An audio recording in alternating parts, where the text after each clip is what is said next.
ज्ञान बताएंगे। और उस परमात्मा की प्राप्ति के लिए हमने प्रयत्न करना चाहिए, उसके बिना हम अपना जीवन व्यर्थ कर रहे हैं। मानुष जन्म पाए कर जो नहीं रटे हरि नाम, जैसे कुआ जल बिना फिर बनवाया किस काम।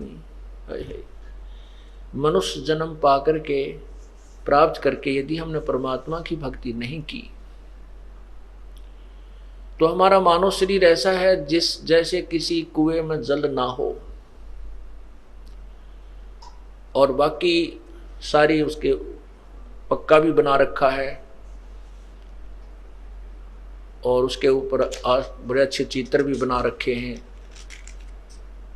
लेकिन जल नहीं है तो वो कुआं नाम अवश्य है, लेकिन गुण कुएं वाले नहीं है। इसी प्रकार जो मनुष्य परमात्मा की भक्ति नहीं करता, मानव शरीर धारण करके स्त्री या पुरुष, उसका नाम मानव, वो शरीर मानव अवश्य है लेकिन गुण मानव के नहीं है।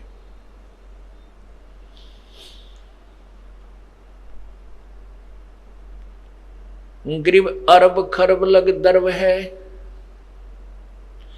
रपती कोट अनंत, नाहक जग में आई या जिन से न पूर्ण संत।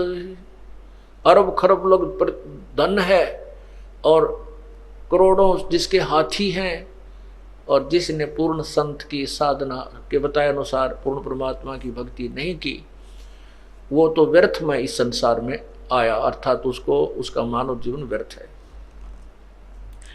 ग्रीव माया हुई तो क्या हुआ, भूल रहा नरभूत, पिता कहेगा कौन को जो वैसा का पूत। जो पूर्ण परमात्मा की साधना नहीं करते, पूर्ण संत की शरण में नहीं है, उनके विषय में कहते हैं माया हुई तो क्या हुआ, भूल रहा नरभूत। जीवित ही भूत बना हुआ है तू, माया की हवस तेरे 24 घंटे दिन रात माया जोड़न में अपना जीवन व्यर्थ कर रहा है। यहां से जाने के बाद तेरा कौन वारिस होगा।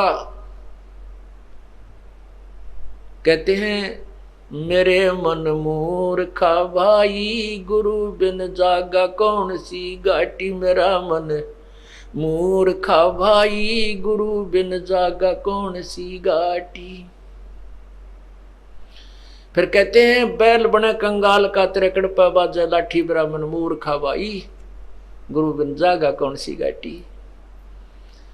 जिन्होंने यहाँ पूर्ण संत नहीं, गुरु नहीं बनाया, तो यहां से जो प्राणी जाता उसका कोई वारिस नहीं होता, आगे संभालने वाला नहीं होता। जैसे कहते हैं वैश्या के कोई पुत्र हो जावे, वो किसको पिता कहेगा।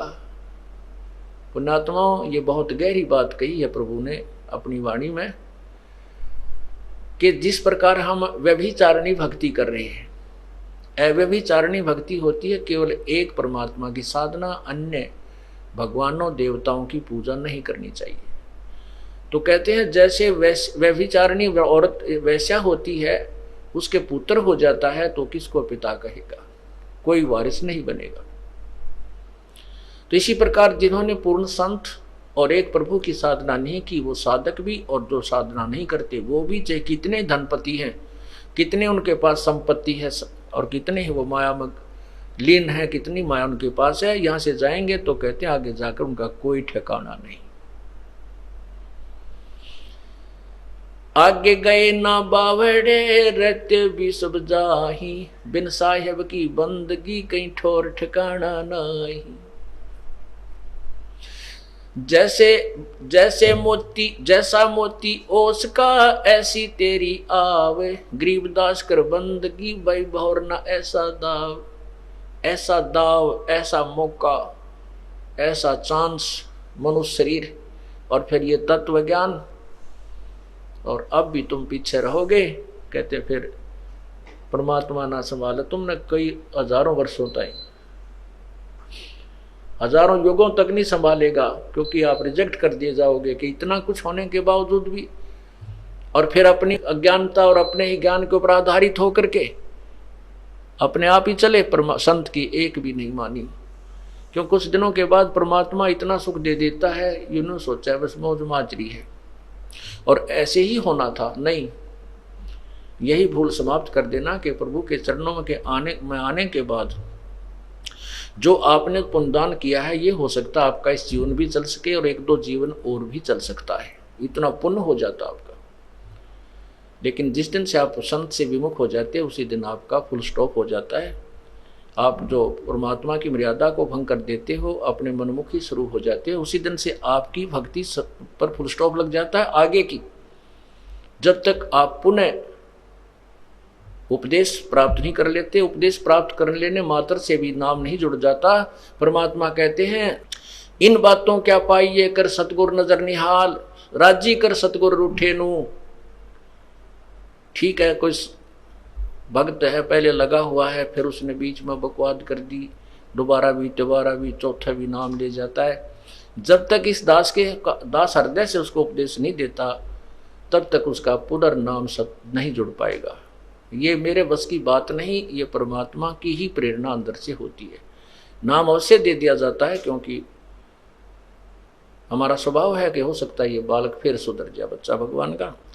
तो इसलिए कहते हैं, राजी कर सतगुरु रूठे नो, यानी अपने सतगुरु, मान ले आपसे गलती हो जाती है, सतगुरु क्यों रुष्ट होते हैं? क्योंकि आप विद्यार्थी, वो विद्यार्थी से टीचर रुष्ट होता है जो कोई भी मर्यादा नहीं निभाता, बार बार समझाने के बाद भी शरारत करने से बाज नहीं आता, तो वो उससे रुष्ट होता है। ऐसे ही परमात्मा का मार्ग है, आप विद्यार्थी हैं, ये दास आध्यात्मिक टीचर है। आपके हित के लिए आपको समझाया बुझाया जाता है, गलती करते हो आपको धमकाया भी जाता है, आपके भविष्य को मध्य नजर रखते हुए। निदास का कोई लेन देन नहीं।